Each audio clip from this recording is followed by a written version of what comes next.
शकीला की माँ। केले और अमरूद के 3-4 पेड़ों से घिरा कच्चा आंगन। नवाबी युग की याद में मरसिया पड़ती हुई 3-4 कोठरियाँ। एक में जमीलन, दूसरी में जमलिया, तीसरी में शकीला शहजादी मोहम्मदी। वह उजड़े घर वालों के ठहरने की सराय थी। एक दिन जमीलन की लड़की शकीला 2 घंटे में अपनी मौसी के यहाँ से लौट आने की बात कह किसी के साथ कहीं चल दी। इस पर घर में जो चकचक और तौबा तिल्ला मचा, उसे देखने में लोगों को बड़ा मजा आया। दिन भर बाजार के मनचले दुकानदारों की जबान पर शकीला की ही चर्चा रही और तीसरे दिन सवेरे आश्चर्य से वह लौट भी आई। लोगों ने देखा, कानों में लाल हरे नगजड़े सोने के झुमके, धनुषबानी रंग की चुनरी, गोटा टका रेशमी कुर्ता और लहंगा।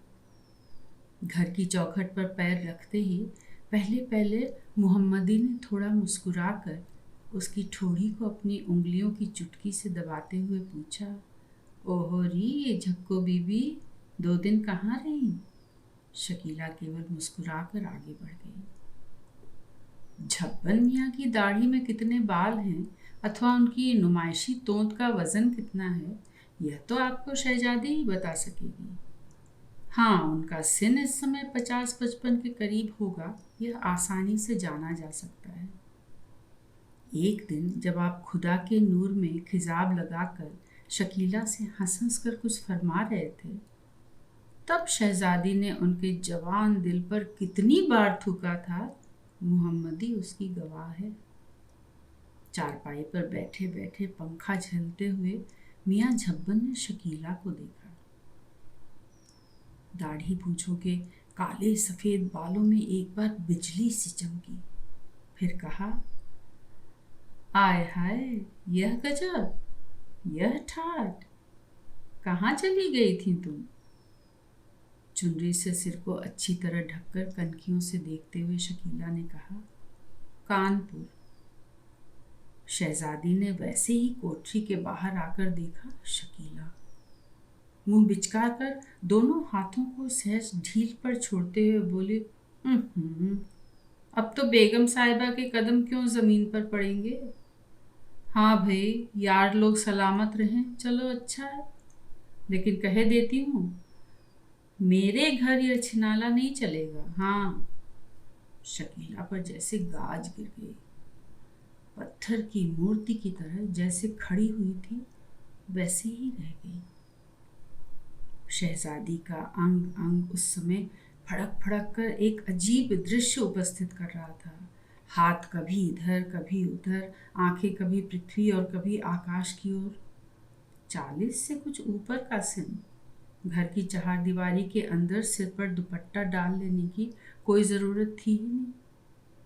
फिर झब्बन मियाँ को लुभाना भी न था, शायद इसीलिए वह बॉडी नहीं पहनती और मैले कुर्ते के सब बटन भी खुले रहते हैं। पान के कत्थे से रंगीले होंठ रसीले हैं या नहीं, इसे झब्बन मियाँ बता तो सकते थे, परंतु वे आज तक किसी भी अंग्रेजी पढ़े लिखे आदमी के पास बैठे तक नहीं। फिर भी उन रसीले होठों से बात करते समय हमेशा पराग बिखरता है, इसे तो बहुत लोग जानते हैं। शहजादी कह रही थी, कभी हमारे भी जवानी के दिन थे, हमने भी जमाना देखा है, लेकिन यह सिन और यह सितम, ऐसी जवानी पर खुदा की मार। अपनी कोठरी के सामने वाले दालान में चारपाई पर बैठी हुई जमीलन रोटी खा रही थी। शहजादी के बखान से उसे शकीला के आने की सूचना मिल चुकी थी, फिर भी वह उठी नहीं, चुपचाप सुनती ही रही। और शहजादी बिना रुके ही कहे जा रही थी, मुई के मिजाज तो देखो, यह ठसका जैसे 1000-2000 का माल आई हो। अल्लाह ने जरी सूरत दी होती तो जमीन पर पैर ही न पड़ते। उफ्री नजाकत। मुंह बिचकाकर गाल पर उंगली रख आंखें चढ़ाते हुए उसने इस अंदाज से गर्दन मटकाई कि खुदा की पनाह।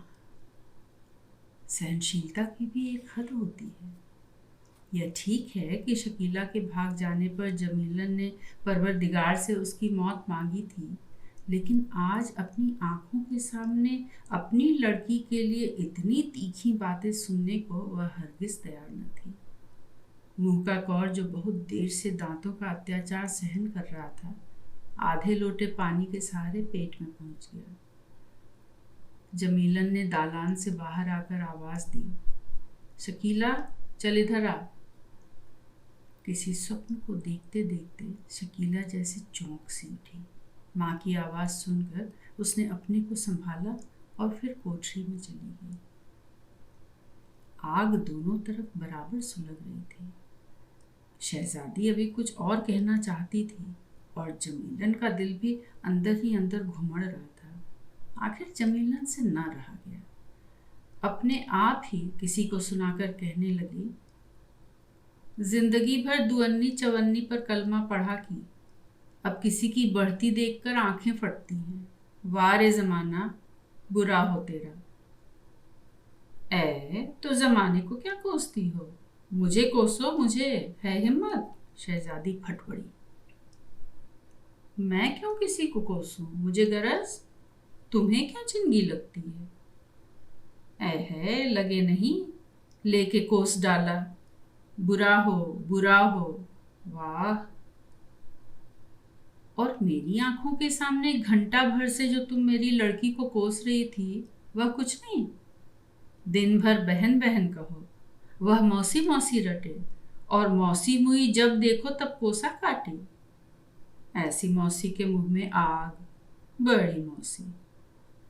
जमीलन की बात अभी पूरी ना हो पाई थी कि शहजादी लपक कर उसके पास जा खड़ी हुई।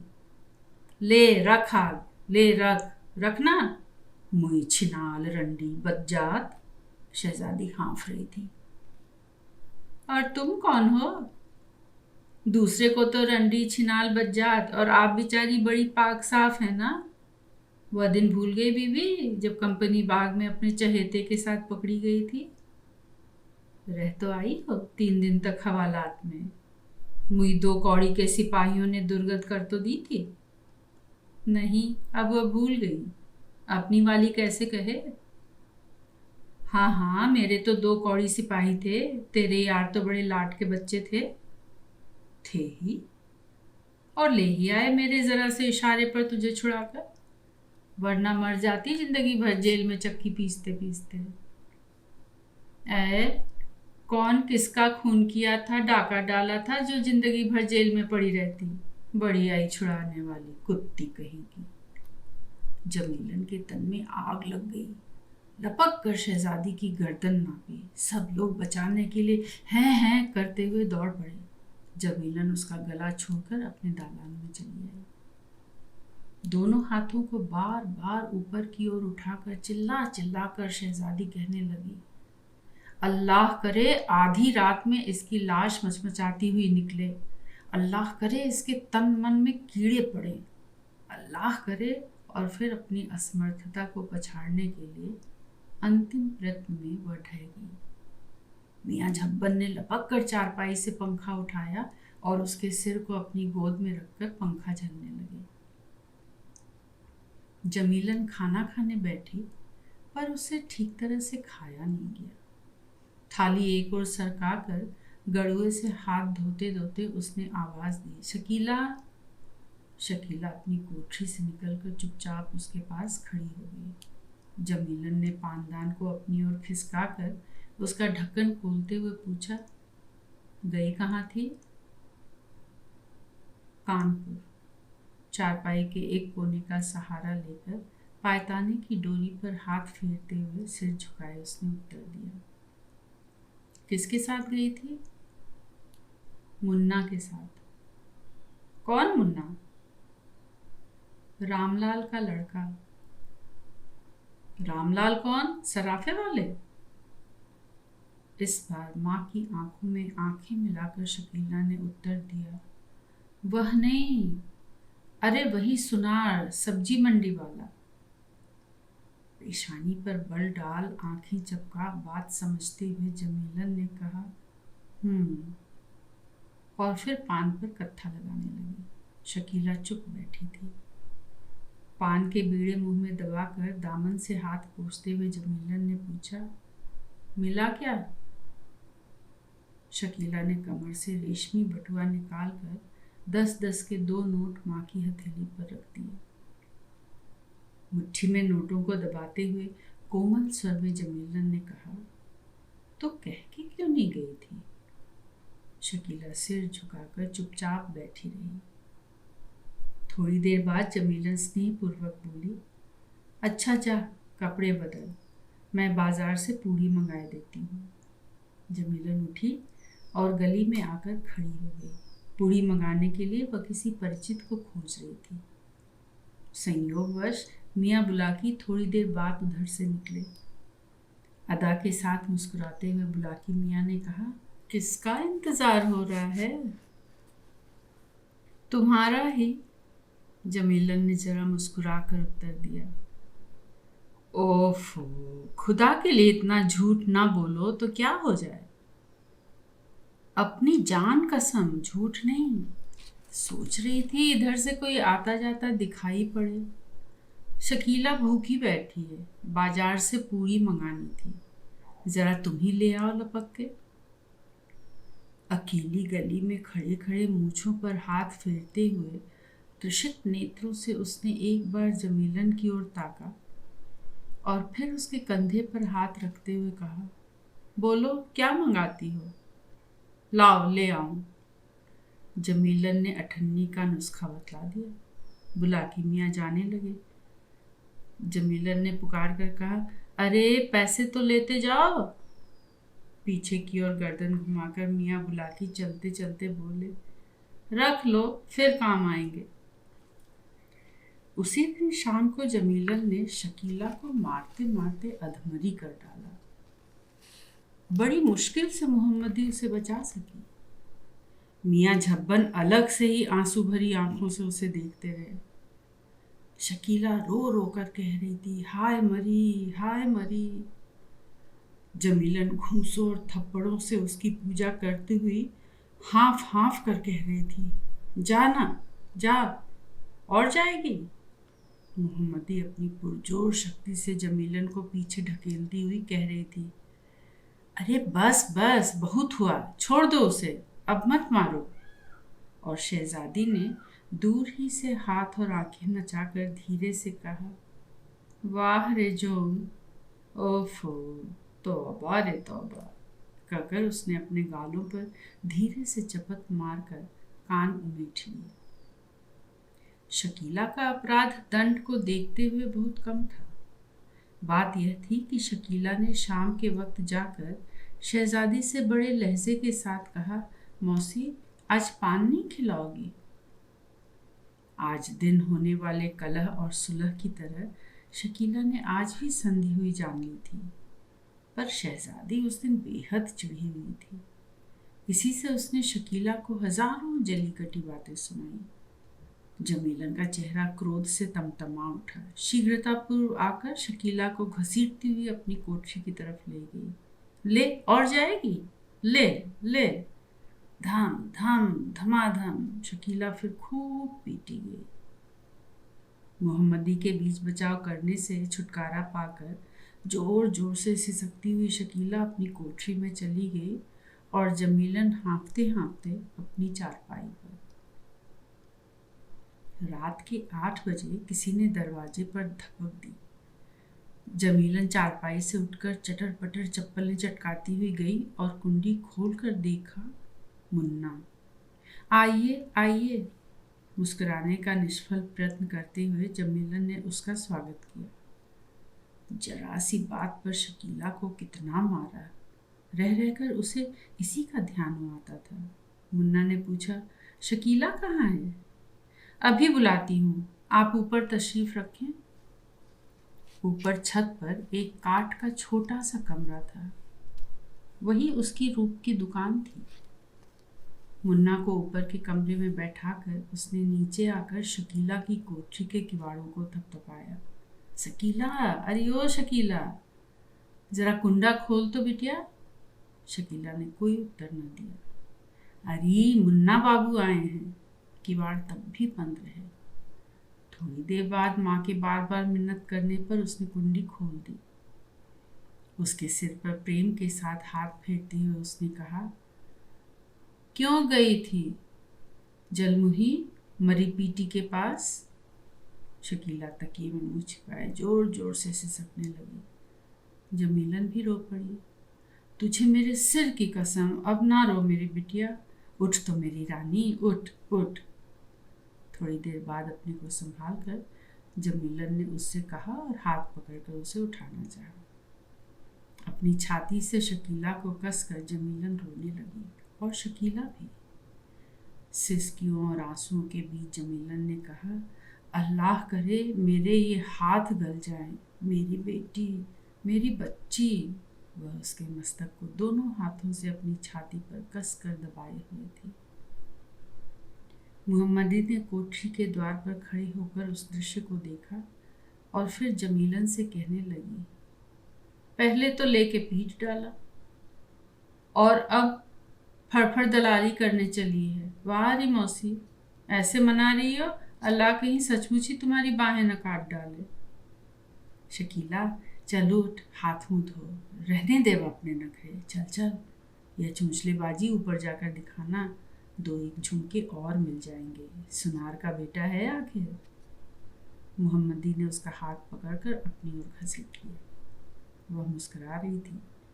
सूजे से जलमग्न नेत्रों से उसकी ओर देखकर शकीला भी एक बार मुस्कुरा दी। मोहम्मदी की मदद से हाथ मुंह धोया, साड़ी बदली, पान खाया और ऊपर चली गई। और ऐसे ही सारी रात बीत गई। सुबह उठकर मुन्ना ने देखा शकीला बिस्तर पर न थी। उसने जमीलन से पूछा, शकीला को आवाज़ दी, मोहम्मदी से पूछा, झब्बन से पूछा, शहदादी से भी पूछा, शकीला कहीं भी न थी। एकाएक उसने देखा ड्योढ़ी की अर्गला तो खुली थी पर किवाड़ भिड़े हुए थे। दोनों हाथों से अपना कपाल पीट कर वह रो पड़ी। शकीला सचमुच फिर भाग गई थी। 1 दिन, 2 दिन, 10 दिन, महीना, 1.5 महीना, कुछ पता नहीं। जमीलन के लिए धरती जैसे उसकी शकीला को निगल ही गई थी। वह दरोगा जी की खिदमत में गई, हवलदारों की पार्श्विक मनोवृत्तियों की छाप अपने गालों और अवनत स्तनों पर लगाकर लौट आई, परंतु शकीला न आई। जवानी की कमाई की बची खुची स्मृतियों को एक एक कर उसने बेचा और खा डाला। अच्छा भोजन किया, दिन में 4 बार श्रृंगार करना शुरू किया। मोहम्मदी को अकेले में बुलाकर जमीलन कहती, जरा मेरी चोटी तो कस दे मेरी गुइया। आय हाय, आज तो तू बड़ी खूबसूरत जंच रही है। बात समझकर मोहम्मदी जमीलन का जूड़ा बांधते बांधते कहती, लेकिन मौसी तुमसे कम ही कम, गजब ठाती हो तुम तो। सारा बाजार तुम्हें देखता है घूर घूर कर, जैसे कोई हूर खड़ी हो। ऐ चल हट मुई, तुझे बातें बनाना खूब आता है। मन ही मन प्रसन्न और गर्वित हो जमीलन उसे उत्तर देती। दिन चुपचाप यूं ही बीत रहे थे। जमीलन बड़े सजाव के साथ बाजार के आने जाने वालों को देखती। बहुत से उसे भी देखते, परंतु आता उसके यहाँ कोई भी न था। एक दिन मोहम्मदी भी कहीं चली गई, 3 दिन के लिए। जमीलन के लिए वे दिन कयामत के दिन थे।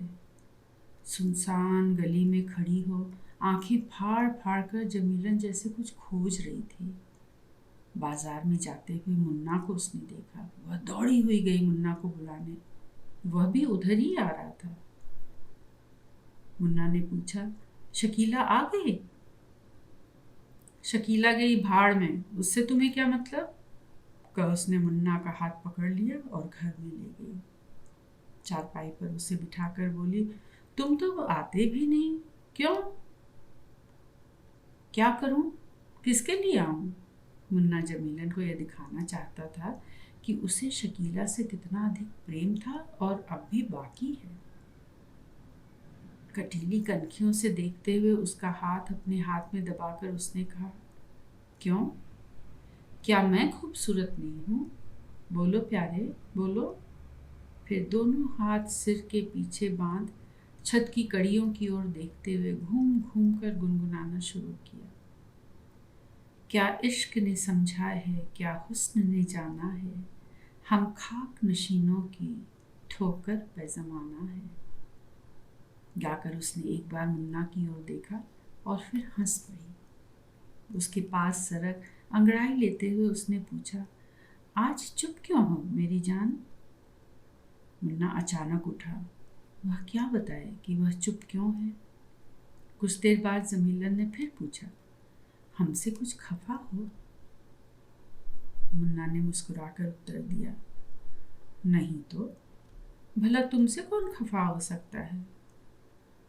हाँ, यह तो बताओ कि आज घर में और सब कहाँ हैं?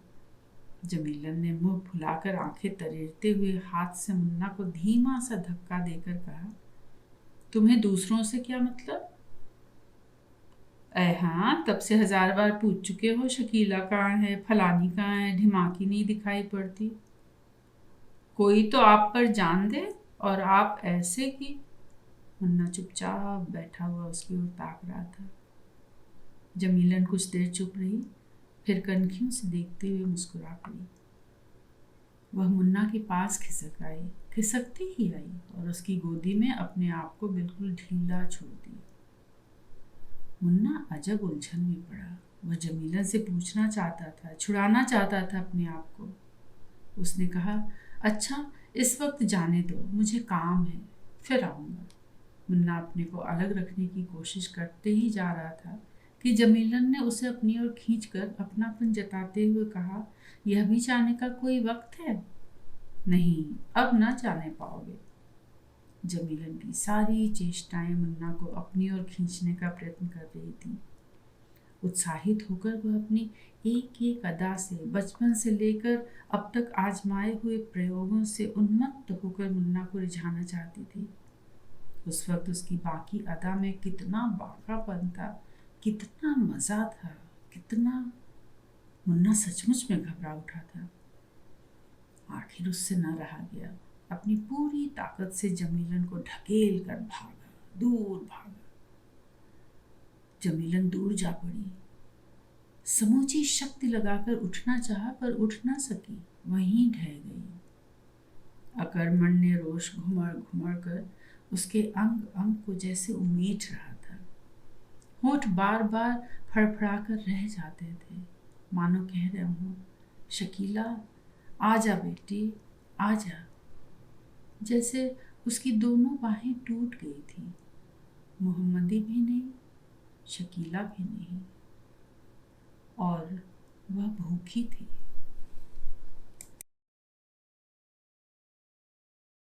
सिकंदर हार गया। अपने जमाने से जीवनलाल का अनोखा संबंध था। जमाना उनका दोस्त और दुश्मन एक साथ था। उनका बड़े से बड़ा निंदक एक जगह पर उनकी प्रशंसा करने के लिए बाध्य था, और दूसरी ओर उन पर अपनी जान निसार करने वाला उनका बड़े से बड़ा प्रशंसक किसी न किसी बात के लिए उनकी निंदा करने से बाज नहीं आता था, भले ही ऐसा करने में उसे दुख ही क्यों न हो। परिचित हो या अपरिचित, चाहे जीवनलाल का शत्रु ही क्यों न हो, अगर मुसीबत में है तो वह बेकहे बुलाए आधी रात को भी तन मन धन से उसकी सहायता करने के लिए तैयार हो जाते थे। उस समय वे अपने नफे नुकसान की तनिक भी परवाह न करते थे, लेकिन व्यवहार में बड़ी ओछी तबीयत के थे। अपने टके के लाभ के लिए किसी की हजारों की हानि करा देने में उन्हें तनिक भी हानि न होती थी। वह स्त्री के संबंध में भी बड़े मनमाने थे। इज्जत आबरूदार लोग उनसे अपने घर की स्त्रियों का परिचय कराने में हिचकते थे, और ऐसा करने पर भी वे प्रायः जीवनलाल से जीत नहीं पाते थे।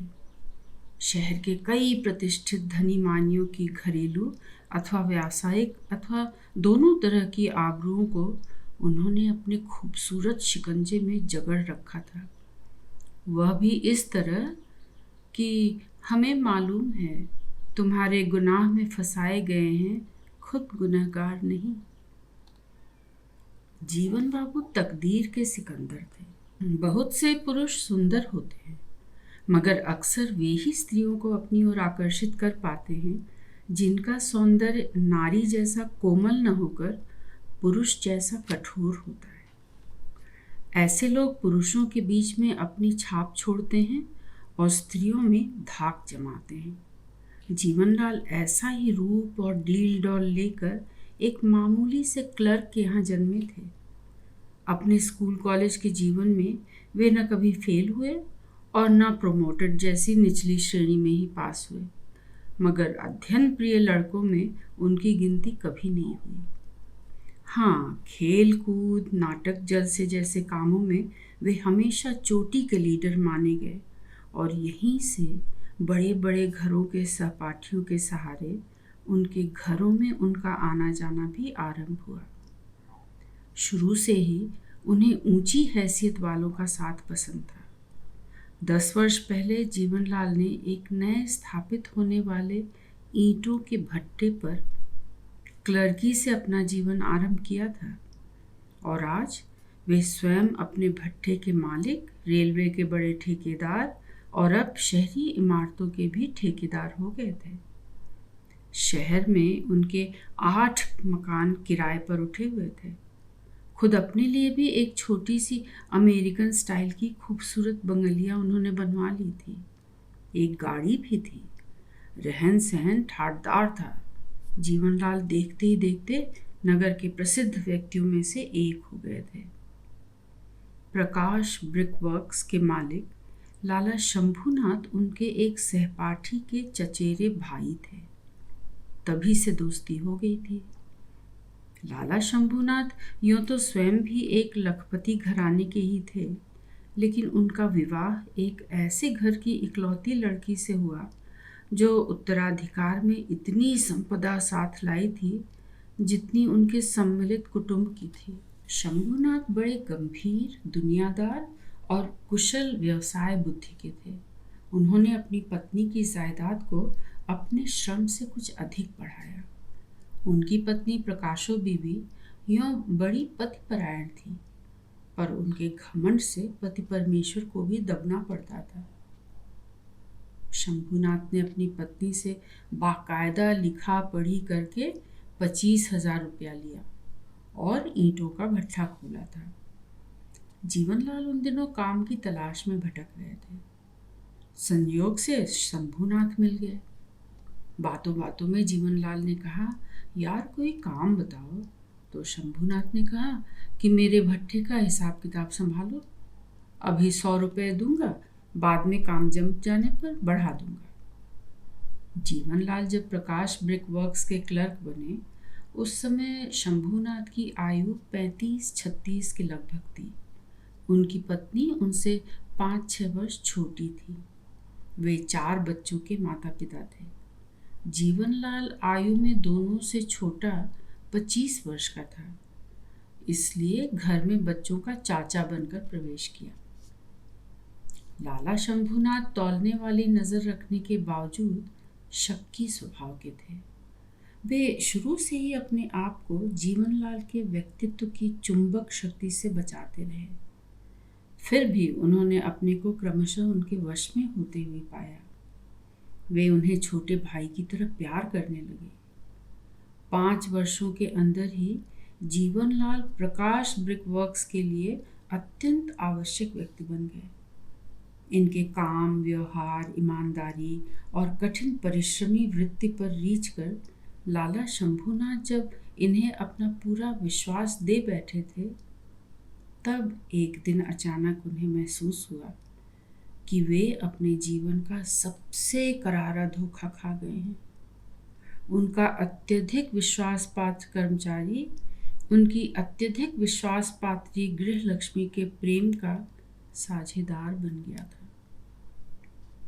प्रकाशो बीवी यों पुरुष सुख की भूखी या अधिक बदनीयत न थी।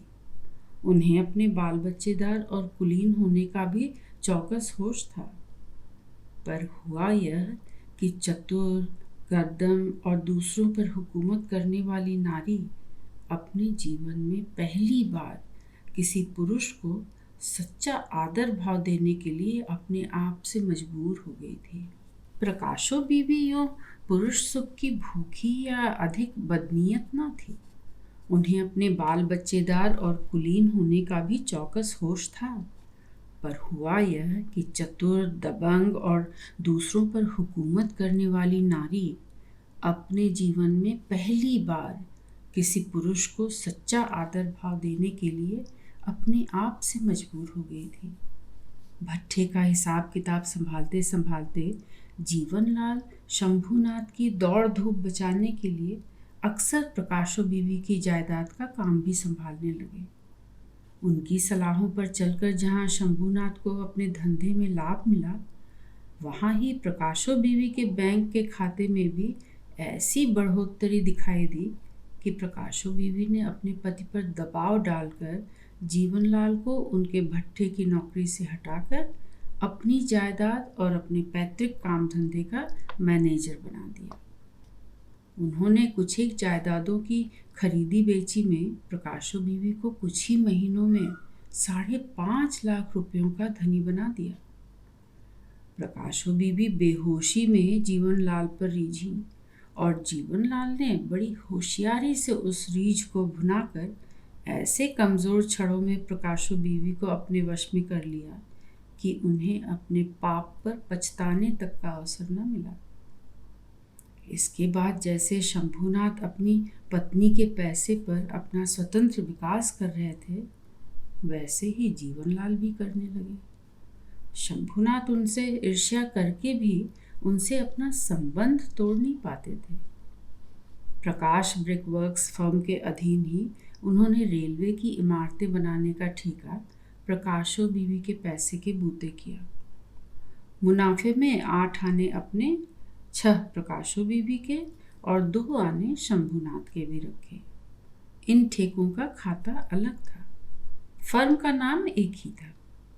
शंभूनाथ अपनी इज्जत और मुनाफे की लालच में जीवनलाल से अपना नाता न तोड़ पाते थे। जीवनलाल उनके सामने बराबर यही झलकाता कि दोष मेरा नहीं, तुम्हारी पत्नी का है। स्वयं प्रकाशो बीवी के ऊपर भी वह ऐसी धौंस जमा देता था, तुम रीझी थी, तुम्हारी रीझ में अगर मेरा पुरुष मन लुभा गया तो यह दोष मेरा नहीं। मन ही मन में एक जगह उनसे प्रकाशो बीवी भी कहती थी और शंभूनाथ भी, पर दोनों ही उन्हें छोड़ नहीं सकते थे।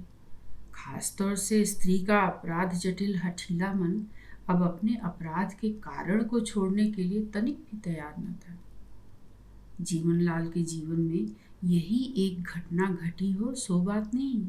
रई स्त्रियों पर अपना रंगीन प्रभाव जमाने में वे कुछ तो चतुर थे और कुछ सिकंदर भी। हर शरीफ आदमी अपने घर में उनका आना हरगिज पसंद नहीं करता था, फिर भी कोई उन्हें अपने घर में आने से रोक भी नहीं सकता था। उनकी आंखों की मोहनी शक्ति, उनके व्यवहार की मिठास सबको मजबूर करती थी। जीवनलाल की उम्र के 36वें साल में उनके जीवन में एक विशेष घटना घटी। शहर में लोहे के मशहूर व्यापारी लाला मुसद्दी लाल की विधवा बेटी से उनका विवाह हुआ। यह सदाचारी, व्यभिचारी अपने होने वाले बच्चे की माता और उसके प्रतिष्ठित नाना कुल की मान रक्षा के लिए ही विवाह करने को मजबूर हुआ था। मगर इस समय तक उनका मन कुछ इस तरह पक चुका था कि वे किसी भी स्त्री के चरित्र पर विश्वास ही न कर पाते थे। लीला इनके घर में क्या आई, कैद में पड़ गई, और लीला इनके घर में क्या आई कि ये घर से बंधने लगे। अपने मन का संदेह इन्हें चैन नहीं लेने देता था। दिन में 8-8, 10-10 बार बिना किसी कामकाज के ही ये अचानक घर का चक्कर काट जाते। रेलवे की इमारतों का ठेका होने की वजह से महीने में 15 दिन इन्हें दौरे पर भी रहना पड़ता था। ये रात में अचानक लौटकर अपने पत्नी के सतीत्व की परीक्षा करने के लिए बहाने बनाने से सारे घर की जांच किया करते थे। बहाने से पलंग के नीचे झांकना, बहाने से कबर्ड खोलकर देखना, सर्दी की रातों में भी बहाने से छत झांकाना इनकी आदत में शामिल हो गया। लीला 6 महीने में ही इनसे तंग आ गई। वह अक्सर झुंझला पड़ती थी, खींच खींच उठती थी। लीला चतुर गृहिणी थी। वह अपने पति के कारोबार का हिसाब किताब जांचने सहेजने के कारण एक प्रकार से उनकी प्राइवेट सेक्रेटरी भी हो गई थी।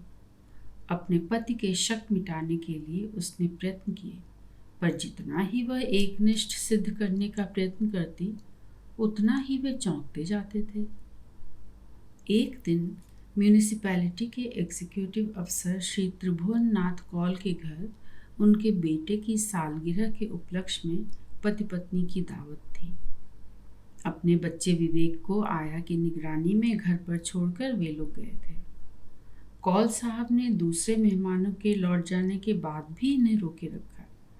मिसेज कौल से लीला का घना बहनापा था। कुछ बिजनेस का मामला भी था। म्यूनिसिपल बोर्ड शहर में कुछ इमारतें बनवाने जा रहा था। घरेलू रिश्ते ने स्वार्थ का रिश्ता भी बांधा। कौल साहब के कारण ही जीवनलाल का 30 लाख का टेंडर मंजूर हो चुका था। इसलिए जीवनलाल का कौल साहब से स्वार्थ हटका था और कौल का जीवनलाल से। जीवनलाल कौल साहब का आग्रह टाल नहीं सके थे।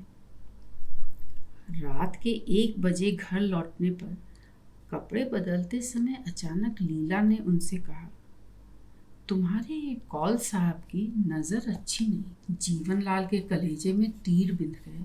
लीला ने आगे कहा, मनोरमा भी उनकी बदनज़र को बढ़ावा देती है।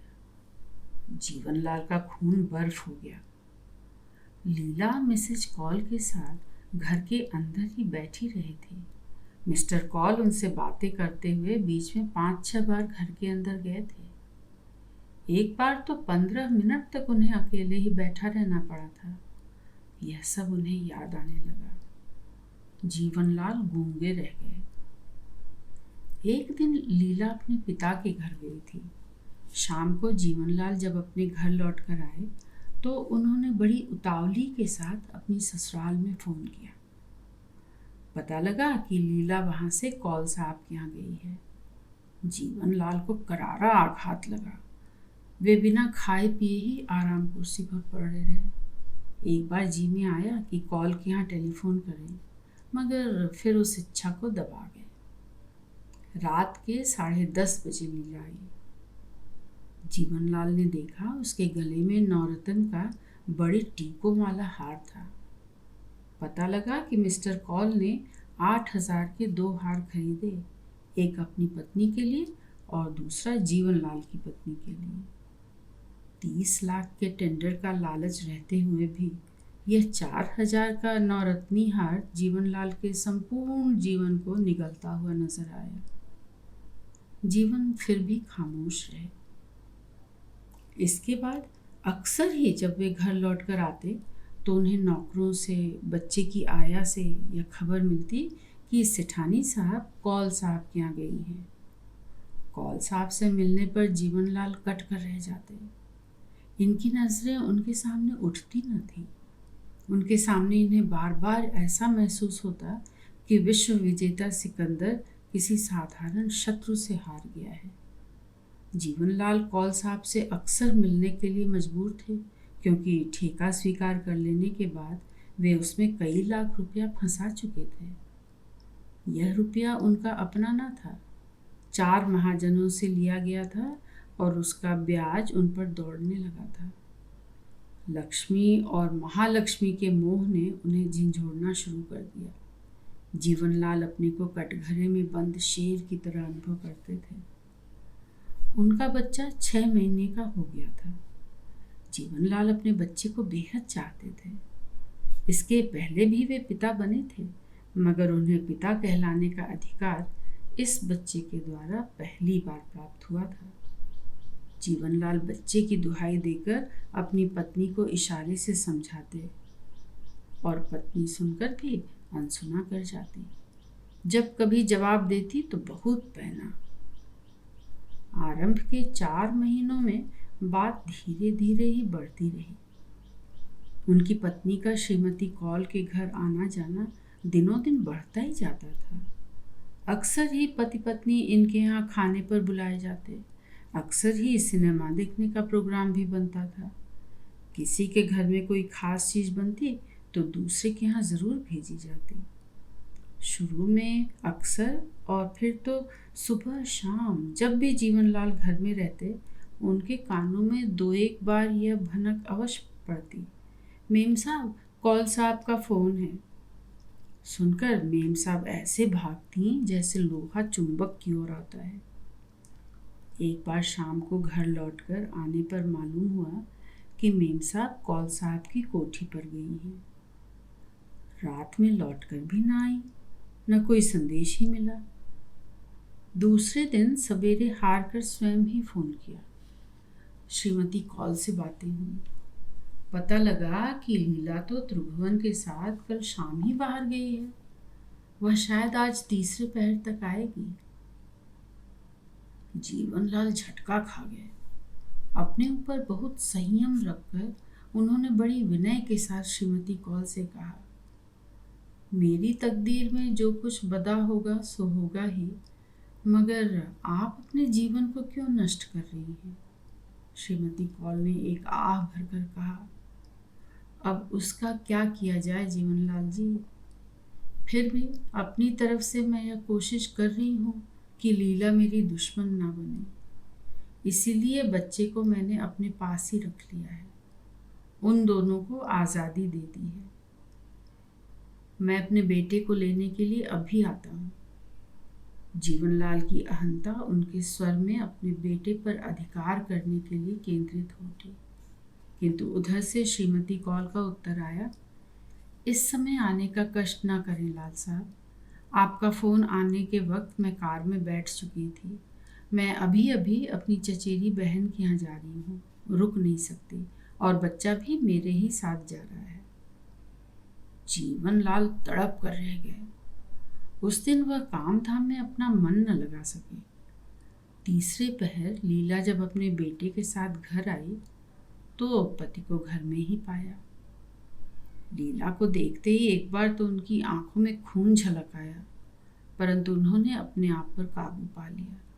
ठंडे स्वर में बोले, मेरे साथ जो चाहो सो करो, पर अपने बच्चे के हक में क्यों कांटे बोती हो लीला? सुनकर लीला की त्योरियां चढ़ गई। कहा, बच्चे से तुम्हें क्या मतलब? सुनकर जीवनलाल के रोम रोम में आग सुलग उठी। तड़प कर बोले, बच्चा मेरा है। वैसी ही तड़प भरी आवाज में लीला का उत्तर मिला, वह तुम्हारे पाप से पैदा हुआ है, तुम्हारे पुण्य से नहीं। उसका बाप एक व्यभिचारी पुरुष है। व्यभिचारी किसी का पिता या पति नहीं होता, वह केवल बुरा होता है। फिर बुरा चाहे किसी भी नाम का हो, क्या फर्क पड़ता है? अहंता की कचोटें यह सुनकर एकाएक थम गई। करारा आघात खाकर वह मानो जड़ हो गई। मनोवृत्तियां निकम्मी पड़ने लगी। आग की लपटें अपने आप ही को खाकर क्रमशः मंद पड़ने लगी। कमजोरी के अथाह सागर में आदर्श के तिनके का सहारा लेकर जीवनलाल ने कुछ उखड़ी और कुछ बुझी सी आवाज में कहा, स्त्री जाति ही तो दुनिया की इज्जत है। औरत को लेकर ही इज्जत का सवाल उठता है। मेरी और तुम्हारी बुराई में बहुत अंतर है, मगर मेरी बुराई की जड़ भी तुम ही हो। पराई औरतों की इज्जत बिगाड़ने में मजा आता है। मैं भी कभी पराई थी, तब उपदेश न दिया। जीवनलाल सिर झुकाए बैठे रहे, गोया कमरे में अकेले बैठे रहे। फिर तेजी से उठकर बाहर चले गए। उन्होंने इस तरह झटके के साथ कुर्सी छोड़ी मानो पिस्तौल का ट्रिगर छोड़ा हो। इस तरह खटखट गए मानो गोली छूटी हो। जीवनलाल उस समय सचमुच घातक मूड में थे। यदि उनके पास पिस्तौल होती तो शूट कर देते, शायद लीला को, शायद अपने को, या शायद दोनों को ही। हिंसा का जब मूड बना तो अपना सब कुछ, घर मकान बाग बाड़ी, जमीन जायदाद, इज्जत आबरू, दीन दुनिया, सब कुछ धूल खाक कर देने की तमन्ना बवंडर सी उठी और रोम रोम पर छा गई। पर वे किसी को न मार सकते थे। वे अपने गुनाह के एहसास से बंधे हुए थे, उस बंधन को तोड़ नहीं सकते थे।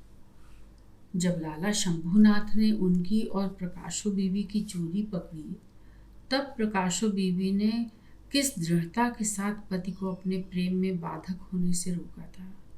जीवनलाल तब मन ही मन में कितने प्रसन्न हुए थे। लाला शंभू के चरित्र में इस प्रकार की कोई खोट न थी। वे पत्नी के धन से दबे थे और इशारतन जीवनलाल उस दबाव को बढ़ावा ही करते थे। लेकिन अपने केस में वे खुद ही दबे थे। लीला को भी उन्होंने खींच खींच कर अपनी वासना का भोग बनाया था। वे किस जबान से लीला को श्री या श्रीमती कौल को बुरा कहते। अपने परोपकार से दबकर उन्होंने कितना ही मध्यम वर्गीय गरीब स्त्रियों और कुमारियों को अपनी इच्छा के आगे समर्पित कराया था। वे अपनी दुराचारी वृत्ति के दास थे। यह सच है कि वे इस लालच से ही परोपकार न करते थे, पर यह भी सच है कि अपनी इस कुदरती खूबी का फायदा वे अपने तन की प्यास बुझाने के लिए खूब उठाते थे। दिन बीतने लगे। लीला और जीवनलाल की बोलचाल एकांत में एकदम बंद हो गई। चार के समाज में वे अपना रिश्ता कायम रखते थे। लीला उस समय इनसे इतना मीठा व्यवहार रखती थी कि इन्हें भी दिखावे से मजबूर होकर मिठास बोलनी ही पड़ती थी। जीवनलाल अधिक से अधिक घर से बाहर रहने लगे। उन्होंने काम में अपने आप को जी जान से झोंक दिया।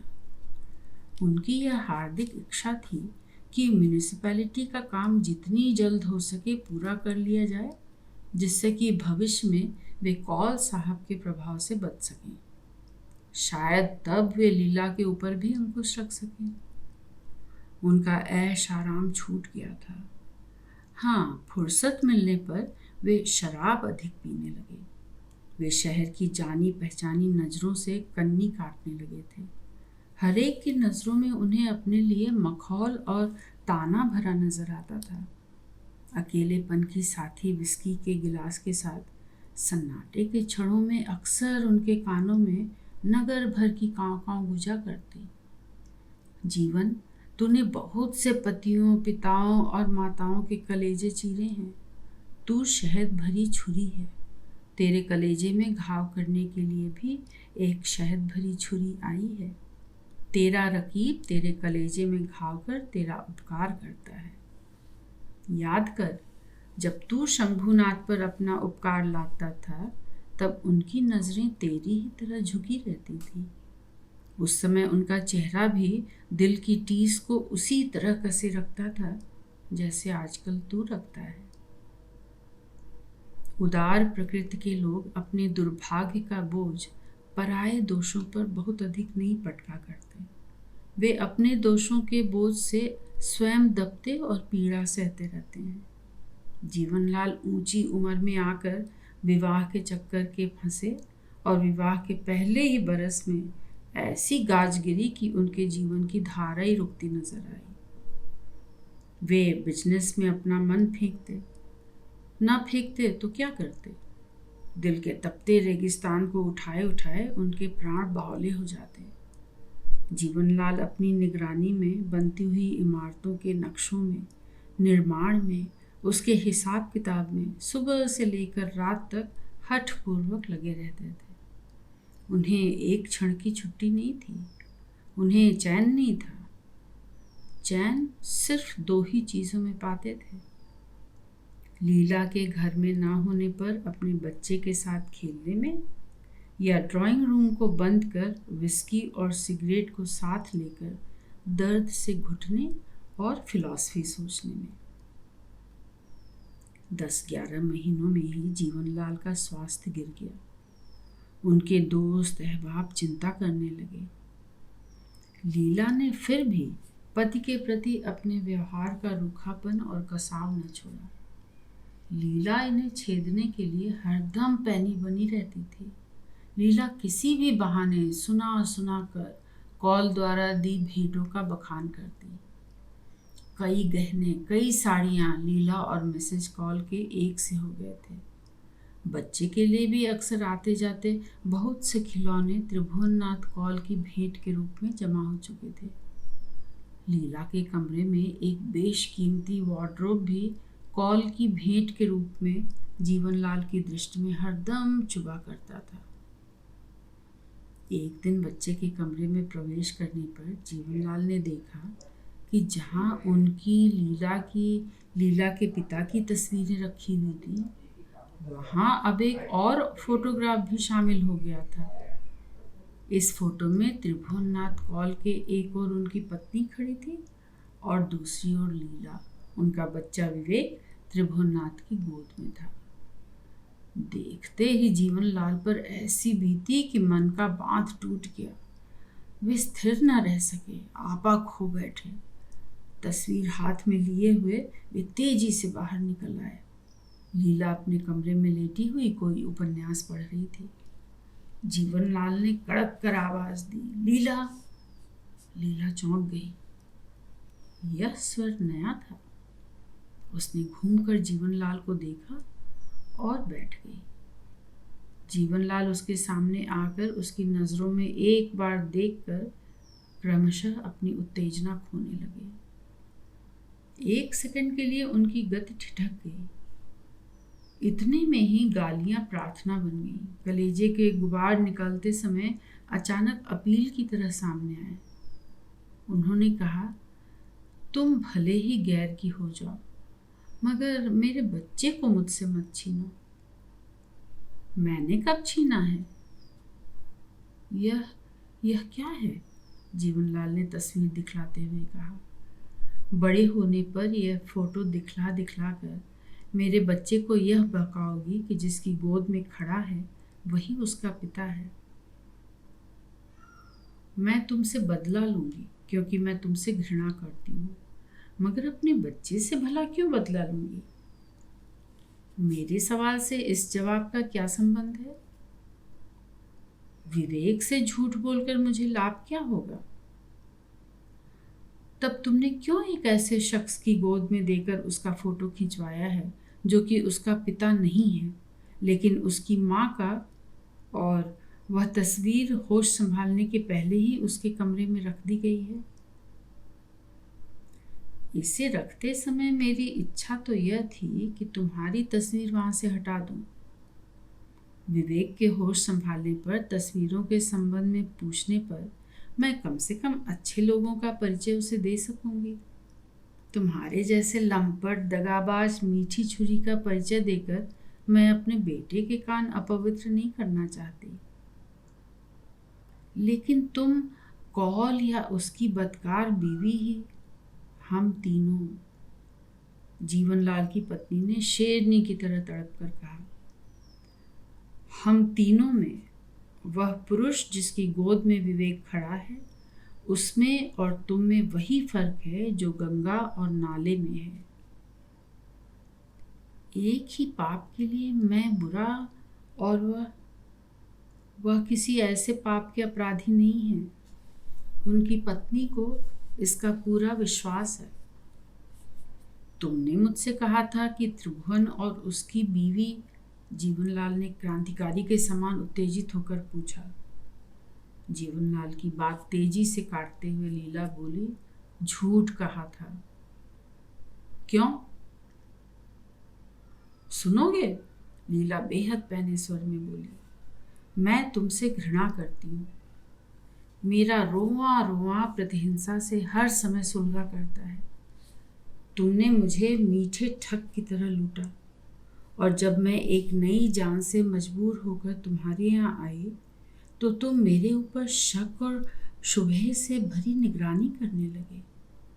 मेरे यहाँ आने के बाद भी खुद सब तरह के दुराचार करते हुए मुझे सतीत्व की जेल में कैद करना चाहा। मैं अपनी इच्छा से सती हूँ। एक पुरुष की पत्नी होना मेरे मिजाज को सुहाता है, यह अलग बात है, मगर तुम्हारे दबाव हरगिज न दबूंगी। यह सोचकर मैंने यह नाटक रचा। जो भेंटें कौल साहब के नाम से आई हैं वह मैंने अपने पिता के पैसे से खरीदी हैं। जीवनलाल विश्वास अविश्वास की रस्साकशी में जड़ से बन गए। कुछ क्षण बाद अचानक उन्होंने फिर पूछा, तुम्हारे और मिसेस कॉल के कपड़े जेवर जो एक से? मिसेस कॉल के पति से हमें करीब 5 लाख की बचत का काम मिला है। उनसे रिश्ता बनाए रखने के लिए 8-10 हजार रुपये खर्च कर देना बड़ी बात नहीं। तुम्हारी जानकारी में भी दे सकती थी, लेकिन मैं तुमसे घृणा करती हूँ, इतनी। जीवनलाल ठहाका मार मार कर हंस पड़े और काफी देर तक हंसते रहे। लीला कुछ न समझकर उन्हें देखती रही। हंसी का दौर कम होने पर हाँफते हुए और हंसते हुए कहा, तुम मुझे बहुत प्यार करती हो, वरना तुम्हारे मुंह से आज सच हरगिज न सुन पाता। मेरे मन का मुर्दा बोझ उतर गया। ओह, अब तुम मुझसे घृणा करो लीला, जी चाहे जितनी करो, मेरा जीवन मुरझाएगा नहीं और खिलेगा, नित नया होकर महकेगा। सहसा पांसा पलट गया। सती पत्नी को दुराचारी पति की उदारता के सामने अपनी बदला लेने की संकीर्ण वृत्ति मन ही मन बुरी तरह से गड़ने लगी। हर व्यक्ति अपनी परिस्थितियों के अनुसार बुरा भी है और भला भी। लोग दूसरों की बुराइयों को मारना चाहते हैं और अपनी बुराइयों के प्रति करुणा प्रकट करते हैं। यह कैसा अन्याय है? अगर जीवनलाल ने एक तरह से अन्याय किया है तो लीला ने दूसरी तरह से। लीला सोचने लगी कि वह नारी होकर भी बेहद कठोर है। वह जीवनलाल से बहुत महंगा बदला ले रही है। क्या उसे अपने पति को घुला घुला कर मार डालना है? लीला ने कनखियों से अपने पति की ओर देखा। ये कितने दुबले हो गए हैं। पहली बार लीला को अपने पति के स्वास्थ्य की चिंता हुई। वह पति जिससे उसे नफरत थी। सिकंदर का शीश महल। शहर की नई बस्ती गोपीनगर में एक गुंबद बुर्जीदार आलीशान कोठी दूर से ही देखने वालों का ध्यान अपनी ओर खींच लेती है। उसे देखकर यह धोखा होता है कि किसी नवाब बादशाह का महल होगा। पूछने पर आपको उस कोठी का नाम शीश महल बतलाया जाएगा। और अधिक खोज विनोद करेंगे तो आपको यह भी बतला दिया जाएगा कि इस शीश महल के मालिक शहर के नए करोड़पति सेठ सिकंदर मल हैं। घी, शक्कर और केरासिन के थोक व्यापारी लाला सिकंदर मल जैसे नाम के सिकंदर हैं, वैसे ही तकदीर के भी। इनके बाप खैराती आज से 35-40 बरस पहले तक एक कंधे पर बांस की सीढ़ी और दूसरे पर केरासिन की कनस्तरी और झाड़न लटकाए गली गली म्यूनिसिपैलिटी की लालटेनें जलाया करते थे। उनका इकलौता लाडला सिकंदरवा ही अब चिकनिया सेठ बनकर लाला सिकंदर मलजी कहलाता है। पढ़ने लिखने के नाम पर लाला पहले तो केवल अंगूठा छाप ही थे। अब सुनहरी पारकर कलम से देवनागरी में स क द र म ल का चील बिलौआ हस्ताक्षर के तौर पर खींचने योग्य हो गए हैं। एक MA पास प्राइवेट सेक्रेटरी, BCom पास मैनेजर, इंटर पास 2 क्लर्क और हाई स्कूल फेल 2 चपरासियों के अलावा पिछले 15 वर्षों से वे एक BA BT पास BB के मालिक भी बन गए हैं। किसी से हाथ मिलाते हैं तो अंग्रेजी में हाय डूडू जरूर कहते हैं। कहीं से लौटते हैं तो टाटा चीरियू भी कह आते हैं। हुक्के के बजाय सिगार पीते हैं। सोते हैं तो नाइट सूट भी पहनते हैं और जागते हैं तो रेशमी बुशर्ट और पतलून। यानी अब कोई यह नहीं कह सकता कि लाला सिकंदर मल पढ़े लिखे नहीं हैं। नौकर चाहे उनकी आंख के सामने ही क्यों न खड़ा हो, मगर उसे बुलाने के लिए वे घंटी जरूर बजाएंगे। बड़े हाकिम हुक्कामों को छोड़कर अगर कोई एकाएक उनसे मिलने, बातें करने या चंदा मांगने को आ जाता है तो कहते हैं, हमारे प्राइवेट सेक्रेटरी के पास जाओ, अपॉइंटमेंट लो, तब आकर बात करो। लेकिन यह सब होने पर भी बहुत सी बातों में ये पक्के राष्ट्रवादी हैं। मिसाल के तौर पर विलायती ढंग की सीटी बजाना या अंग्रेजी गाना इन्हें हरगिज पसंद नहीं। बाथरूम में गाने की ज़रूरत होने पर ये आज भी अपने अब्बा मरहूम का पेटेंट गाना ही गाते हैं। सड़क पर किन्ने जलाई लालटेन, कहाँ से आए लाल दरोगा, कहाँ से आई बड़ी मेम, सड़क पर किन्ने जलाई लालटेन। लाला सिकंदर को लेकर उनकी जान पहचान भरी शहर की दुनिया में तरह तरह की बातें फैली हैं। उनका नाम लेते, जिक्र रंगी छेड़ते ही बहुतों के चेहरों पर आप से आप हंसी के कमल खिल उठते हैं और कईयों की त्योरियों पर धनुष बाण भी चढ़ जाते हैं, नाकें भी सिकुड़ जाती हैं। शहर के 25 सभा सोसाइटीज तिकड़मी तमाशबीनों के लिए वे कामधेन गऊ हैं। दुनिया जानती है कि 5 वक्त की नमाज बिला नागा बिला उम्र अदा करते हैं और नित्य नेम से रात की शयन आरती के समय बजरंग बली के बड़े मंदिर के सामने दूर बरामदे में हाथ जोड़े हनुमान जी की आरती भी बड़े चाव से गाते हैं। आरती लेकर फिर एक बार वहीं से हाथ जोड़े खड़े खड़े ललकारती आवाज में अपने लाल लंगोटे लंबी पूंछ वालों को देखते हुए हनुमान चालीसा और संकट मोचन का पाठ करते हैं, जब तक महावीर बाबा के पट बंद नहीं होते। इसके बाद रोज 1.25 रुपए से लड्डुओं का चढ़ाया हुआ भोग भिखारियों को, खास करके बच्चों को बांटते हैं।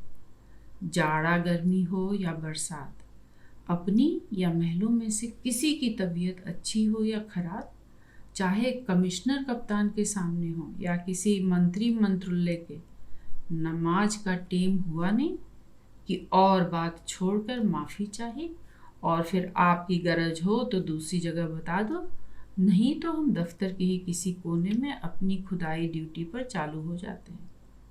यह अदा हरदम साथ बनी रहती है।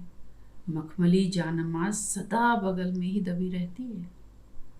यही हाल बड़े हनुमान जी के दर्शनों का भी है। मशहूर है और आप भी लोगों से कुछ कम नहीं कहा करते हैं कि मुझे लाल लंगोटे लंबी पूंछ वाले का इष्ट है।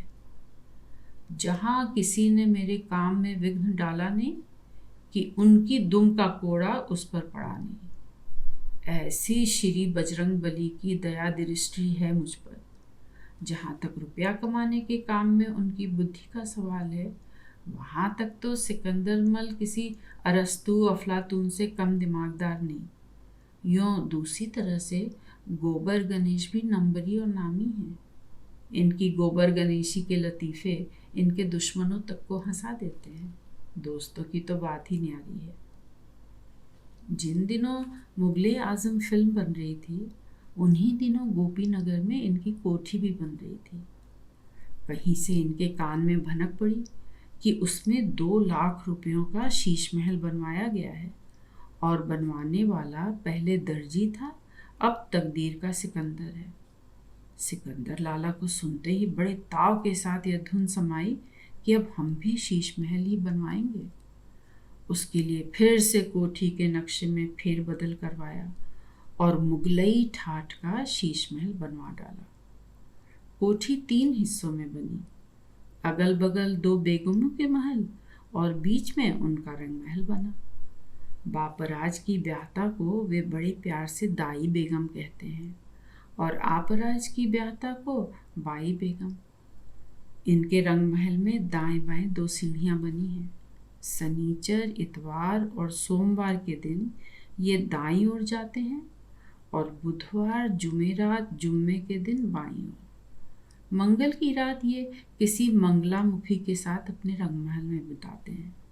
शीश महल के आगे वाले लॉन में इन्होंने अपने अब्बा खैराती की इटली से बनकर आई संगमरमर की मूर्ति लगवा रखी है, और पीछे की लॉन में अपने उन यार उस्ताद की जिनसे घी का धंधा सीखा और जिनके 10,000 रुपये इन्हें आज की हैसियत पर पहुंचाने में बड़े काम आए। हैसियत का यह हाल है कि किसी को आज तक इनके सच की था नहीं लग सकी। इनको सिकंदरवा से सिकंदर, सिकंदर से लाला सिकंदर मल और लाला सिकंदर मल से देश हितैषी दानवीर सिकंदर मल जी तक बनते हुए देखने वाले कई बुजुर्ग अभी जिंदा हैं। वे बतलाते हैं कि यह बिना माँ का बेटा पहले तो अपने बाप के साथ ही साथ घूमता था, फिर कभी घर पर भी रहने लगा। पड़ोस के टुन्नू पहलवान घी की दुकानदारी भी करते थे। उनकी संगत में सिकंदरवा बदनाम हुआ, बाप के हाथों बहुत मारा पीटा भी गया, पर उनकी दुकान पर बैठकर घी तोलने में, ग्राहकों देहाती घी वालों से मोल भाव सौदा करने में उसे ऐसा रस आता था कि जिसके कारण वह टुन्नू पहलवान का साथ न छोड़ सका। बाद में यार उस्ताद से बिगड़ गई। उन्होंने एक नए शागिर्द को दुकानदारी सिखलाना शुरू किया। इन्होंने मिताव में आकर उनका साथ छोड़ा। बाप ने 5 बोतल सरकारी तेल रोज चुराकर बेचा था। बरसों में उनके पास 100 के करीब की माया भी जुड़ गई थी। उसी पूंजी से घी के धंधे का फैलाव किया। तकदीर साथ देती गई, और असल बात ये थी कि सिकंदर ने मेहनत भरपूर की। इक्के पर कनस्तर तराजू लदवाकर पहले तो आप देसी साहबों के बंगलों में पहुंचे, फिर ठेठ अंग्रेजों के बंगलों तक। खुशी टेक खुशी नो टेक, पर मेम साहब कैंडली लुक तो लीजिए, असली प्योर की घी वेरी चीप सर, कहने लगे। अंग्रेजी मिसी बाबा लोगों का मुंह लटकाकर स्वांग बनाकर फंसाना, बैरे आयामों से मीठे मजाक, रुपए 2 रुपए का लेन देन, यह सब करते हुए सिकंदर ने अपनी गाहकी का दायरा बहुत जल्दी बड़ा बना लिया।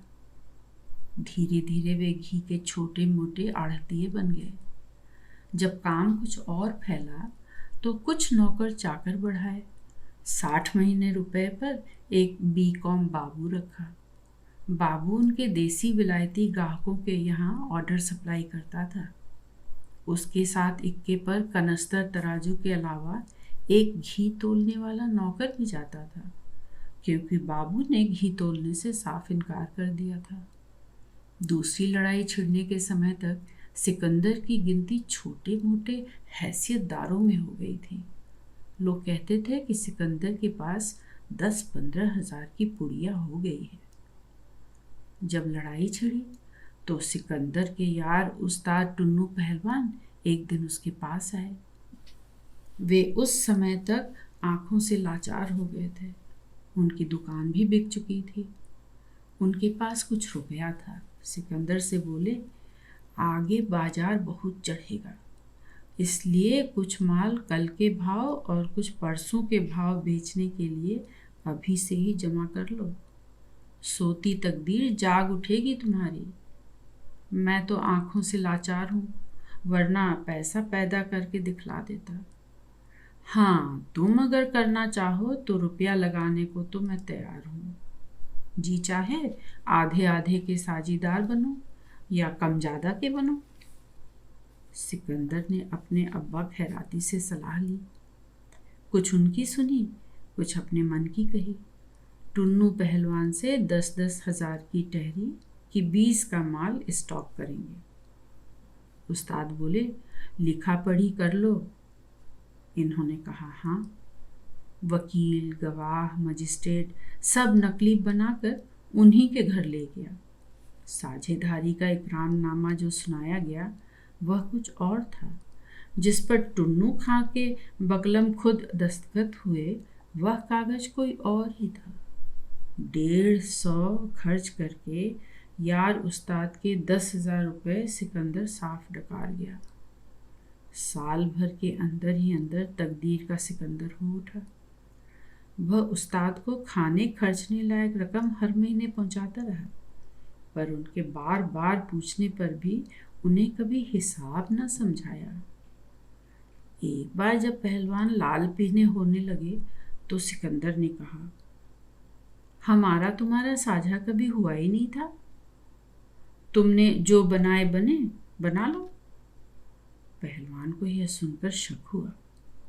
घर आकर वह कागज निकाला और एक से पढ़वाने ले गया। उर्दू खुशखत में उस पर लिखा था, मैं इसी लायक हूँ। नीचे दस्तखत थे, टुन्नू खां बकलम खुद। पहलवान फूटी आंखों से चौधारी बहाकर चुप रह गए। लेकिन खैराती मल सिकंदर मल फर्म के मालिक सिकंदर ने इतना सलूक ज़रूर किया कि जब तक वे जिए उनका कुछ खर्चा उठाकर आराम से जीने दिया। लड़ाई के दिनों में सिकंदर लाला हर बरस के हिसाब से चौगुने बढ़े। देसी विलायती ओहदेदारों की गाहकी लड़ाई के दिनों में फैली। मिलिट्री में माल सप्लाई करने लगे। खूब 420 हुई। वार फंड में भी बड़ा रुपया दिया। अपने मोहल्ले के आगे एक नाला पटवा कर उसके आसपास को बहुत सारी जमीन सस्ते में हथिया ली। उसमें पुरानी चाल की बगीचेदार कोठी बनवाई, मोटर खरीदी। बाप बेटे लाला खैराती मल लाला सिकंदर मल बन गए। लाला सिकंदर की बड़ी इच्छा थी कि बाप के लिए सरकार से खां साहबी खां बहादुरी कुछ ही सही पर मिल ज़रूर जाए। इसके लिए हाकिम कप्तानों ने हाँ भी कर दी, पर लड़ाई जीत जाने पर भी जब उन्हें वफादारी की मामूली सनद के सिवा और कुछ न मिला तो लाला खैराती मल साहब का हार्ट फेल हो गया और लाला सिकंदर मल साहब सिर से पैर तक खादीधारी और पक्के देशभक्त हो गए। एक कांग्रेसी नेता की तंगदस्ती में ये बड़े काम आए। कई कांग्रेसियों का भला किया। सन 46 के चुनाव में कांग्रेस के लिए बड़ा पैसा खर्च किया। इसलिए आज़ादी आते ही लाला सिकंदर मल बड़े व्यापारी होने के अलावा शहर के बड़े भारी समाज सेवक भी बन गए। सभा सोसाइटियों के छपे हुए कार्ड भी उनके पास आने लगे। हर कार्ड में मिस्टर और मिसेस छपा होता था। जलसों में लाला जाते तो चारों ओर सजी बजी गुजरियां देखते थे। लाला के जी में आया कि एक पढ़ी लिखी लड़की से ब्याह करना चाहिए जो उनके साथ ऐसे मौक़ों पर बाहर आया जाया करे। उनकी पहली बेगम ओढ़नी घंघरिया मार्का भी इन्हीं की कौम की है। दोनों में यूँ इश्क तो बहुत गहरा था, मगर दुनियादारी की ज़रूरत भी आखिर बड़ी चीज़ होती है। फिर उसके बच्चे नहीं होते थे। शुरू में 2 हुए, वो जाते रहे।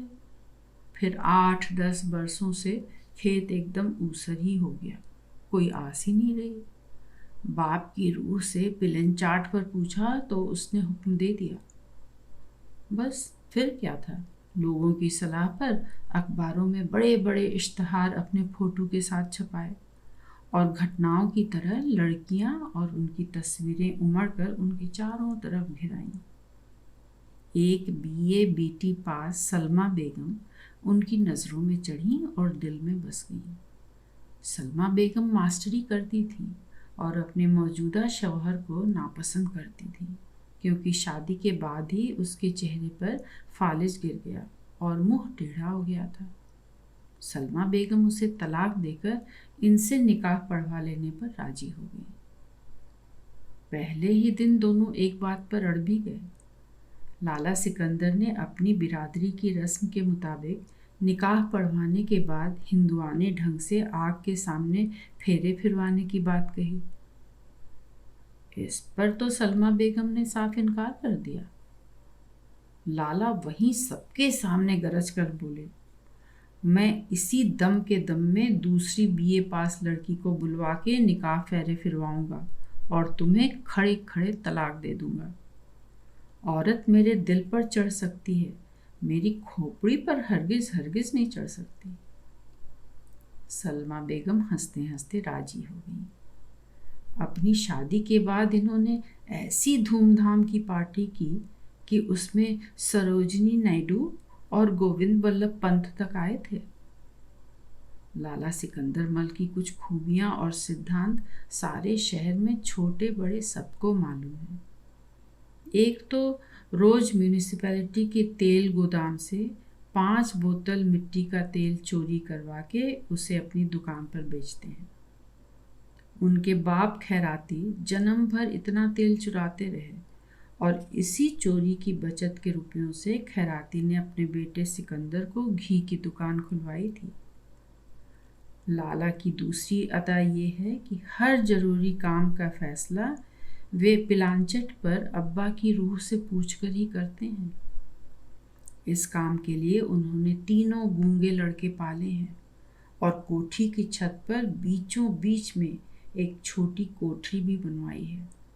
जब कोई सवाल करना होता है तो 3 गूंगों को लेकर ऊपर चले जाते हैं। छत पर आने जाने का दरवाज़ा बंद करके वे चारों प्लानचेट पर हाथ रखकर ध्यान जमाते हैं और जब अब्बा की रूह आ जाती है तब सधे बंधे खटकों में कहासुनी होने लगती है। इस प्लानचेट के बारे में वह अपनी सबसे प्यारी दाई बाई बेगमों तक को कभी कुछ नहीं बतलाते। अपने पेट की था उन्होंने नींद की बर्राहट में भी आज तक किसी को नहीं दी। तीसरी अदा यह है कि अच्छे अच्छों को चांदी के जूतों तले लाकर उन्हें बड़ी खुशी होती है। सिकंदर मल की बिरादरी का आदमी पीढ़ी दर पीढ़ियों से ऐसी सामाजिक हैसियत में रहता है जिसमें न तो कोई कुलीन हिंदू उन्हें हिंदू मानने को तैयार है और न कोई कुलीन मुसलमान उन्हें मुसलमान ही मानता है। मगर बड़े बड़े खूंखार भयानक दरिंदे परिंदों के घनघोर जंगल में कोने कतरे अपनी जान छिपाने के वास्ते रेंगते हुए इन कीड़ों की कौम में एक अचंभा ऐसा भी हुआ कि कीड़ी के पेट से हाथी जन्मा। हाथी भी ऐसा वैसा नहीं, खास इंद्र का ऐरावत यानी लाला सिकंदर मल। वे अब बड़े ठाठ से गरज गरज कर बड़ी सभाओं में कहते हैं कि हमारे पुरखे बड़े समझदार थे जो पहले से ही हिंदू मुसलमान दोनों एक साथ हो गए। एक दिलचले पत्रकार ने जब से इनके कान में एक टिप दे दी है तब से कहा करते हैं कि अकबर बादशाह ने जब दीने इलाही मजहब चलाया तब से हमारे पुरखे उसी मजहब को मानते चले आए हैं। सन 62 की अष्टग्रही लगने से बस कुछ ही दिनों पहले शीश महल में इनके गृह प्रवेश का दिन निश्चित हुआ। कलकत्ता, मैसूर, पूना, जयपुर, शिमला और काशी तक से कई हजार रुपया खर्च करके पंडितों की राय जब उनके ज्योतिषी ने मंगवा कर यह भरोसा दिला दिया कि यही दिन और मुहूर्त सबसे उत्तम है तो उन्होंने धूमधाम से प्रवेश किया। बड़ी भारी जयाफत और नाच गाना हुआ। इनको अष्टग्रहों की खबरों से बड़ा डर लगता था। हर पंडित को इनका यही प्रश्न विचारना पड़ता था कि अष्टग्रही में हम और हमारी बेगमें और हमारा कारोबार वगैरह सब राजी खुशी रहेगा या नहीं। दक्षिणा की लालच से पंडितों ने हाँ हाँ कर दिया, मगर होनी तो होके रही। ऐन अष्टग्रही के दिन अपने शीश महल के धुर ऊपर कंगूरेदार चौबारे में पहली बार अपने गूंगों के साथ प्लानचेट पर ध्यान साधा तो बाप की रूह ने आते ही ऐसा अजब रुख लिया कि लाला के हाथों के तोते उड़ गए। पहले 5 खटके हुए यानी कि अब्बा आ गए। लाला ने सलाम किया। इस पर खटका हुआ यानी कि कबूल हुआ। आपको और अम्मा की रूह को अपने बेटे का यह शीश महल पसंद आया और हमने जो बाग में आपकी स्टैचू आपकी फोटो से बनवा के और इटाली से मंगवा के लगाई है उसमें जो शीशे की पच्ची कारी करवाई है वो आपको पसंद आई। खट खट 7 खटके हुए, जिसका मतलब सलमा उर्फ बाई बेगम से था। पूछा, सलमा बेगम को बुला दूं? जोर जोर के 2 खटके यानी कि नहीं, वह भी गुस्से के साथ। लाला घबरा गए। उसको लेकर कोई फिक्र की बात है? इस पर एक खटका, यानी कि हाँ, और ये सब खटके जोरदार हो रहे हैं, यानी कि गुस्सा चढ़ा है। लाला के तो हाल पतले होने लगे। एक बार जब पुरानी कोठी में रहते थे, तब किसी बात पर नाराज होकर अब्बा की रूह ने वो करिश्मा दिखाया कि पिलेंचाट सीधा लड़कों के दोनों गालों पर दनादन तमाचों की तरह पड़ने लगा। गूंगे बेहोश हो गए थे।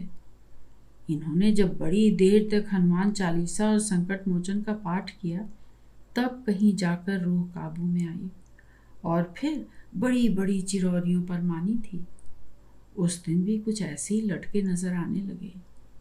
एकाएक पिलेंचाट जोर जोर से खट खट खट खट करता रहा, फिर एकाएक चुप।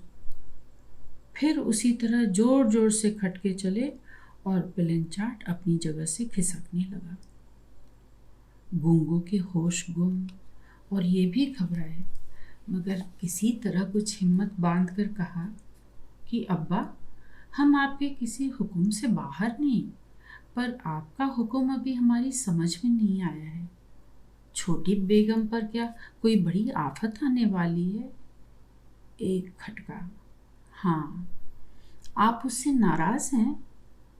फिर जोरदार खटका, हाँ, तो मेरे लिए उसको लेकर क्या हुक्म होता है? फिर जोरदार लंबी खट खट।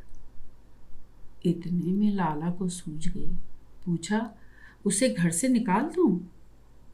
इस पर एक खटका हुआ, यानी कि हाँ। इसके तुरंत बाद ही कुछ कमजोर से 9 खटके हुए, जिसके माने थे कि अच्छा, अब हम जाते हैं, बहुत थक गए हैं, तुम बड़े बुद्धू हो, प्यार और दुआ। अब्बा की रूह तो गई, साथ ही लाला सिकंदर मल की रूह भी फना हो गई। यूं लाला को अपनी दोनों आंखों से समान प्यार था, मगर बाई बेगम कुछ ज्यादा लड़ती थी। सभा जलसों में वही साथ रहती थी।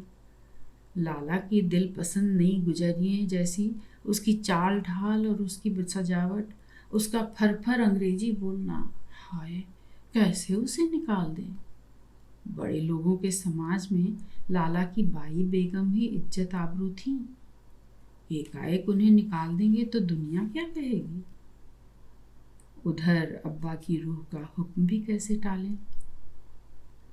बहुत गंभीर भाव से धीरे धीरे कदम बढ़ाते हुए अपनी दाई बेगम के महलों में पहुंचे।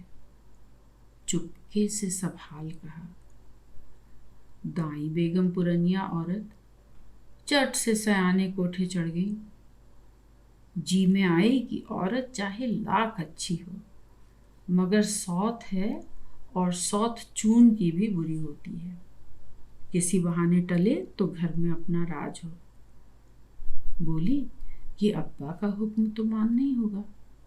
तुम छोटी बेगम को कुछ दिनों तक किसी अच्छे होटल के कमरे में रखवा दो।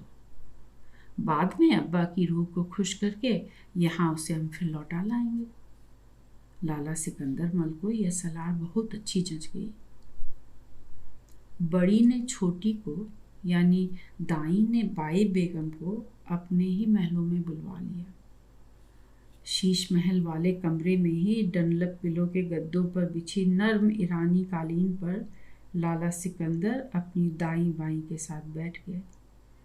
फिर दोनों के गलों में बाहें डालकर उन्हें प्यार से अपनी ओर खींचते हुए लाला एकाएक फपक कर रो पड़े। दाई बेगम जानकार थी, इसलिए न सहमी, मगर बाई बेगम के छक्के बक्के छूट गए। बड़ी मुश्किल से थामने मनाने पर दाई की मदद लेकर लाला ने यह भेद खोला तो वह सनाका खा गई। फिर वह एकाएक त्योरियों के धनुष चढ़ाकर बोली, देखिए, मैंने आपके अब्बा को कभी देखा नहीं, सिवा उस फोटोग्राफ के जो आपके कमरे में टंगा है, या उस मुजस्सिमे के जो कि कोठी के लॉन में खड़ा है, मगर वह भी मेरी ही सलाह से इटली से बनकर आया था। उसकी देखभाल और उसके आसपास फूल, क्यारियों और फव्वारों की सजावट पर मैंने हमेशा खास तवज्जो दी है, और इससे ज़्यादा मैं आपके वालिद बुजुर्गवार की रूह को भला किस तरह खुश कर सकती हूँ। लाला बोले, यही तो हमारी समझ में नहीं आता है, मगर हम भी क्या करें। हम न पढ़े न लिखे, जो कुछ ये माया है सब रूहों की दुआ से है। नाराज होकर अब्बा ने भूत चुड़ैलों से हमारा शीश महल जलवा दिया तो फिर भला क्या होगा। इस पर बाई बोली, आज हमको बेकसूर निकलवा रहे हैं, कल मुन्नी बहन को भी निकलवाएंगे। रूह का क्या भरोसा, आखिर हवा ही ठहरी, चाहे जिधर रुख ले। सलमा की बात से मुन्नी के कलेजे पर घूंसा जैसा लगा। फिर तड़प कर बोली, अब्बा मुझे निकालने को नहीं कहेंगे, मैं उनकी गोद में एक पोती डाल चुकी हूँ। अब ना जिए तो ये इनके खानदान की बदनसीबी है, मैं क्या करूँ। हाँ, तुम बंजर धरती सी एकदम बेकार। दाई बेगम, खबरदार जो मेरी बाई के खिलाफ कुछ भी कहा तो। औलाद की आस मैं अब छोड़ चुका। जब तक हम तीनों रहेंगे मौज करेंगे, और मरेंगे तो इसी शीश महल में अपनी मज़ारें बनवाएंगे। लोग बाग जैसे आगरे का ताजमहल देखने जाते हैं, फिर हमारा शीश महल भी देखने आया करेंगे। सरकारी ट्रस्ट बना जाऊंगा, एक सदाबर्द खैरात कर जाऊंगा, नाम चलता रहेगा बस। लेकिन ये तो सब बात की बातें हैं। एकदम तो यही फिक्र कि बाई को न घर में रखते बनता है न निकालते ही बनता है। मैं करूं तो क्या करूं। एकाएक सलमा बेगम के मन में कोई बात आई जिससे उनकी आंखें चमक उठी। लाला सिकंदर के गले में एक बांह डालकर अपनी ओर खींचती हुई बोली, सुनो डार्लिंग, तुम पंडित ब्राह्मणों से सलाह लो। एक बार नवाब वाजिद अली शाह को भी किन्हीं गैबी वजूहात से अपनी चंद बेगमात को तलाक देना पड़ गया। बेचारे बादशाह रोने लगे तो पंडित ब्राह्मणों ने कुछ हवन जाप वगैरह करके दुख दूर कर दिया था। सिकंदर लाला नवाब वाजिद अली से कम तो थे नहीं। उसी दम पंडित बुलवाए गए। पंडितों ने आपस में कुछ देर तक तो शास्त्रार्थ की तरकारी छौंकी।